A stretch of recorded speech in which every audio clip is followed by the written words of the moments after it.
पुन्हा एकदा good morning.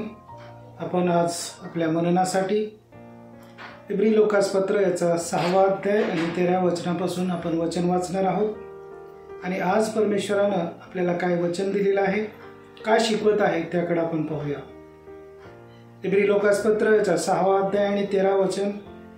देवाने अब्रामाला वचन दिले तेव्हा त्याला शपथ वाहण्यास स्वतःपेक्षा कोणी मोठा नसल्याने त्याने आपलीच शपथ वाहून म्हटले, मी तुला आशीर्वाद देईनच देईन व तुला बहुगुणित करीनच करीन।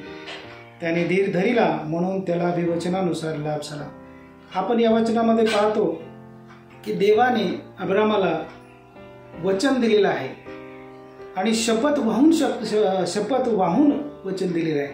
आणि देवापेक्षा मोठा कोणी नसल्यामुळे देवाने स्वतःची शपथ वाहून अब्रामाला वचन दिलेलं आहे आणि त्यामुळे त्याने आपलीच शपथ वाहून म्हटले, मी तुला आशीर्वाद देईन। खरोखर किती परमेश्वर आपला चांगला आहे। त्याने अब्रामाला जसं शपथ वाहून आशीर्वाद दिला तसंच तो आज आपल्याला वचन देत आहे। तो म्हणत आहे, मी तुला आशीर्वाद देईनच देईन व तुला बहुगुणित करीन।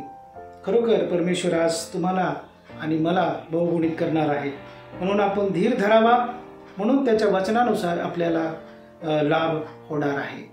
वाचलेलं वचन परमेश्वर तुमच्यासाठी माझ्यासाठी आशीर्वादाचं करो। वाचलेलं वचन तुमच्यासाठी जर आशीर्वादाचं होत आहे तर आमचं चॅनल लाईक करा, शेअर करा, कमेंट करा आणि सबस्क्राईब करा।